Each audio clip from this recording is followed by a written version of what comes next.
Hi friends, నేను మీ అనిల్. మీరు చూస్తున్నారు Swathi Anil tech lock. Friends, ఈ వీడియోలో మోటోరోలా నుంచి రీసెంట్గా లాంచ్ చేసిన మోటోరోలా G64 5G మొబైల్ గురించి క్లియర్ కట్గా అయితే ఎక్స్ప్లెయిన్ చేస్తాను. అసలు ఈ మొబైల్ ఎటువంటి స్పెసిఫికేషన్స్ తీసుకుని వచ్చారు, ఎంత ప్రైస్ సెగ్మెంట్లో లాంచ్ చేశారు, వీళ్ళు లాంచ్ చేసిన ప్రైస్కి అసలు ఈ మొబైల్ని కొనొచ్చా లేదా అన్న దాని గురించి కూడా క్లియర్ కట్గా డిస్కస్ చేద్దాం. అలాగే మనకి ఇదే బడ్జెట్ రేంజ్లో ఉన్న మోటోరోలా G54 5Gతో కూడా కంపేర్ చేస్తూ అయితే మాట్లాడుకుందాం. అండ్ ఈ వీడియోని ఎక్కడ స్కిప్ చేయకుండా ఎండ్ వరకు చూడండి. అప్పుడే ఈ మొబైల్ ఎవరికి బాగా యూజ్ అవుతుంది అండ్ అసలు ఈ మొబైల్ కొనొచ్చా లేదా అన్న దాని గురించి కూడా మీకు ఒక క్లారిటీ అయితే వచ్చేస్తుంది. అండ్ మీకు ఎటువంటి డౌట్స్ ఉన్నా ఖచ్చితంగా కింద కామెంట్ అయితే చేయండి. ఖచ్చితంగా మీ కామెంట్కి నేను రిప్లై కూడా ఇస్తాను. అండ్ మన ఛానల్ని most of the people subscribe చేసుకోకుండా ఇంకా చూస్తున్నారు. ఖచ్చితంగా మన ఛానల్ని మొదటగా చూస్తుంటే కింద ఉన్న రెడ్ కలర్ బటన్ ప్రెస్ చేసి సబ్స్క్రైబ్ చేసుకొని పక్కన ఉన్న బెల్ ఐకాన్ కూడా యాక్టివేట్ చేసుకోండి. ఇలాంటి మరిన్ని ఇన్ఫర్మేటివ్ వీడియోస్ నేను మీకోసం చేస్తూనే ఉంటాను. అండ్ వీడియోని లైక్ కూడా చేయండి. ఇంకా లైక్ చేయకుండా వీడియోని అయితే స్టార్ట్ చేసేద్దాం. ఫ్రెండ్స్, ముందుగా మోటోరోలా G64 5G లాంచ్ చేయడానికల్లా మెయిన్ రీజన్ వచ్చేసి మనకి ఏదైతే మోటోరోలా G54 5G ఉందో ఆ మోడల్ బాగా సక్సెస్ అయింది. ఆ మోడల్ని కొంచెం అప్గ్రేడ్ చేసి ఈ G64 5Gకి అయితే తీసుకొని వచ్చారు. బట్ మరి కనుక అబ్జర్వ్ చేసినట్లయితే మనకి రెండింటిలోనూ డిస్ప్లే పరంగా సేమ్ డిస్ప్లేలో తీసుకొని వచ్చారు. మనకి 6.5 ఇంచెస్ FHD+ IPS LCD స్క్రీన్తో 120 Hz రిఫ్రెష్ రేట్తో సెంటర్ పంచోల్ డిస్ప్లేని ఇంక్లూడ్ చేసి తీసుకొని వచ్చారు. బట్ మనకి G54 5Gలో డిస్ప్లే ప్రొటెక్షన్ ఏది అన్నది వీళ్ళు మెన్షన్ అయితే చేయలేదు. బట్ ఈ 64 5Gలో మాత్రం కార్నింగ్ గొరిల్లా గ్లాస్ 3 ప్రొడక్షన్ అయితే ఇంక్లూడ్ చేసినట్లు మెన్షన్ అయితే చేశారు. ఇది ఒకటే చేంజ్ అని చెప్పొచ్చు. బట్ మనకి అరౌండ్ 15,000 బడ్జెట్లో మీరు కనుక అబ్జర్వ్ చేసినట్లయితే ఇదే ప్రైస్ సెగ్మెంట్లో అదర్ బ్రాండ్స్లో మనకి చాలా మోడల్సే మనకి ఆమ్లెట్ స్క్రీన్ని ఆఫర్ చేస్తూ చాలా మోడల్సే అవైలబుల్ ఉన్నాయి. వీళ్ళు ఇంకా ఈ LCD స్క్రీన్ని ఈ 64 5Gనే ఇంక్లూడ్ చేసి తీసుకుని వచ్చారు. ఇది ఒక మైనస్ అని కూడా చెప్పొచ్చు.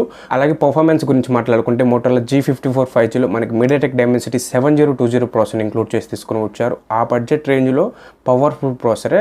బట్ ఈ 64 5Gలో మనకి కొంచెం అప్గ్రేడ్ చేసి మీడియాటెక్ డైమెన్సిటీ 7025 ప్రాసెసర్ అయితే ఇంక్లూడ్ చేసి తీసుకుని వచ్చారు. ఈ ప్రాసెసర్తో వస్తున్న మొదటి స్మార్ట్ ఫోన్ ఈ G64 5G అని కూడా చెప్పొచ్చు. మీరు కనుక రెండింటిలో కంపేర్ చేసి చూస్తే జస్ట్ 5% మాత్రమే మీకు క్లాక్ స్పీడ్ అనేది ఇంక్రీజ్ అవుతుంది. మీరు మోటోరోలా G54 5G యూజ్ చేసి ఈ 64 5Gని కనుక యూజ్ చేస్తే ఈ 5% క్లాక్ స్పీడ్ని కూడా మీరు నోటీస్ అయితే చేయలేరు. అలాగే కెమెరా గురించి మాట్లాడుకుంటే మనకి రెండింటిలోనూ సేమ్ కెమెరా సెటప్ని అయితే ఇంక్లూడ్ చేశారు. ఎటువంటి చేంజ్ అయితే లేదు.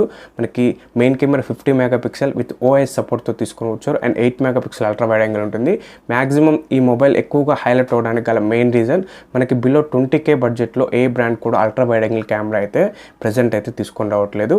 బట్ ఇందులో 8 మెగాపిక్సెల్ అల్ట్రా వైడ్ యాంగిల్ కెమెరాని కూడా ఇంక్లూడ్ చేశారు. మనకి లాస్ట్ టైం G54 5Gలో కూడా అల్ట్రా వైడ్ యాంగిల్ కెమెరా కూడా అవైలబుల్ ఉంటుంది. కెమెరా పరంగా మాత్రం ఎటువంటి చేంజ్ లేదు. బట్ మీరు కనుక అబ్జర్వ్ చేసినట్లయితే ఇదే ప్రైస్ సెగ్మెంట్లో అదర్ బ్రాండ్స్లో మనకి 64 megapixel main camera with OIS సపోర్ట్తో చాలా బ్రాండ్సే మనకి చాలా మోడల్స్ ఆఫర్ చేస్తున్నాయి. ఇది ఒక మైనస్ అని కూడా చెప్పుకోవచ్చు. సేమ్ ఇప్పటికీ 50 మెగాపిక్సెల్ OIS సపోర్ట్తో తీసుకొని వచ్చారు. కొంచెం అప్గ్రేడ్ చేసి మినిమం 64 ఇంక్లూడ్ చేసినా కానీ బాగుండేది. అండ్ మీరు OIS గురించి మాట్లాడుకున్నట్లయితే మనకి మోటోరోలా G54 5Gలో Android 13 అవుట్ ఆఫ్ ద బాక్స్ని ఇంక్లూడ్ చేశారు.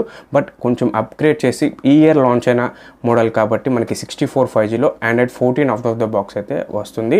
1 year software update, 3 year security updates కూడా ప్రొవైడ్ చేస్తున్నారు. కాకపోతే మనకి ప్రజెంట్ ఈ ఇయర్ లాంచ్ అయిన ఈ 2024 లాంచ్ అయిన అన్ని బ్రాండ్స్లో కూడా Android 14 out of the box వస్తున్నాయి. ఖచ్చితంగా చాలా మోడల్స్ మనం ఈ ఇయర్ లాంచ్ అయిన మోడల్స్ అన్ని Android 14తోనే చూసాం. అండ్ ఇంకా మీరు బ్యాటరీ గురించి అనగా అబ్జర్వ్ చేసినట్లయితే రెండింటిలోనూ 6000 mAh బ్యాటరీ ఇంక్లూడ్ చేశారు. బట్ మనకి G54 5Gలో 30W ఫాస్ట్ ఛార్జింగ్ సపోర్ట్ని ఇంక్లూడ్ చేసి తీసుకుని వచ్చారు. బట్ ఈ 64 5Gని ఒక 3% ఇంక్రీజ్ చేసి 33W ఫాస్ట్ ఛార్జర్ని ఇంక్లూడ్ చేసి తీసుకుని వచ్చారు. 3W అయితే మనకి ఇంక్రీజ్ చేసి 64 5Gని తీసుకొని రావటం అయితే జరిగింది. పెద్ద అప్గ్రేషన్ అయితే నాకైతే అనిపించలేదు. మీరు ప్రైస్ చూసినా కానీ మనకి 12GB RAM 256GB 17,000 ప్రైస్ సెగ్మెంట్లోనే రెండు మోడల్స్ అయితే అవైలబుల్ ఉన్నాయి. ప్రైస్ పరంగా కూడా నో చేంజ్. మనకి ఇంకా తగ్గించి తీసుకొస్తే ఇంకా బాగుండేది. బట్ ప్రైస్ పరంగా కూడా రెండు మోడల్స్ మనకి సేమ్ ప్రైస్లోనే లాంచ్ చేశారు. సేమ్ ప్రైస్లోనే ప్రజెంట్ ఇప్పటికీ అవైలబుల్ ఉన్నాయి. మనకి 17,000 12GB RAM ఉంటుంది. 1000 రూపీస్ కార్డ్ ఆఫర్ ఉంటుంది. అరౌండ్ 16,000 ప్రైస్ సెగ్మెంట్లో వచ్చేస్తుంది. అండ్ ఇవి రెండు మోడల్స్ కూడా మనకి ఆల్మోస్ట్ 14 5G బ్యాండ్ సపోర్ట్ కూడా చేస్తాయి. ఆల్మోస్ట్ ఇండియా ఇండియాలో ఉన్న అన్ని 5G బ్యాండ్స్ ఇందులో అవైలబుల్ ఉన్నాయి. అలాగే మనకి 2 మోడల్ సైడ్ మౌంటెడ్ ఫింగర్ ప్రింట్నే ఇంక్లూడ్ చేసి తీసుకొని వచ్చారు.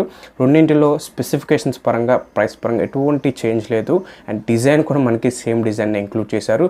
పెద్ద అప్గ్రేషన్ అనేది నాకు G54 5Gకి 64 5Gకి అయితే అనిపించలేదు. ఖచ్చితంగా మీలో ఎవరైతే ఈ 64 5G తీసుకోవాలనుకుంటారో ఖచ్చితంగా ఈ మోడల్ని అయితే స్కిప్ చేయండి. అండ్ మీకు ఒక డౌట్ కూడా రావచ్చు, G54 5Gకి 64 5Gకి ఏం అప్గ్రేషన్ అంతగా అయితే లేదు కదా, ఎందుకు లాంచ్ చేశారనేది మీకు ఒక డౌట్ అయితే ఉండొచ్చు.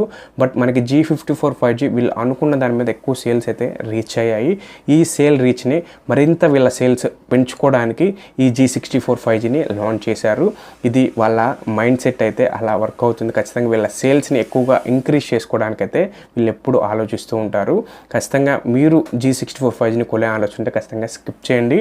అండ్ G54 5G మనకి minimum 12GB 256GB Rome, present 17,000 ఉంది కదా, కొద్ది రోజులు కనుక మీరు వెయిట్ చేస్తే బిలో 15K బడ్జెట్లోనే వచ్చే అవకాశం ఉంటుంది. ఖచ్చితంగా అప్పుడు G54 5G పిక్ చేసుకోండి, మంచి మొబైల్ అవుతుంది. పెద్దగా డిఫరెన్స్ అయితే రెండింటికి లేదు. అండ్ G54 5G గురించి ఇన్ డీటెయిల్గా తెలుసుకునే ఆలోచన ఉంటే ఖచ్చితంగా కింద డిస్క్రిప్షన్లో G54 మొబైల్ రివ్యూ కూడా పిన్ చేసి పెట్టాను, ఒకసారి చెక్ చేయండి. ఏమైనా డౌట్స్ ఉంటే ఖచ్చితంగా కింద కామెంట్ చేయండి. ఇంక వీడియోని ఇక్కడితో ఎండ్ చేస్తున్నాను. వీడియో నచ్చితే లైక్ చేయండి, ఇలాంటి వీడియోస్ని మీ ఫ్రెండ్స్కి కూడా షేర్ చేయండి, యూస్ఫుల్ అవుతుంది. ఇంకా వీడియోని ఇక్కడితో ఎండ్ చేస్తున్నాను friends. Bye bye, next week వద్దాం. Bye bye.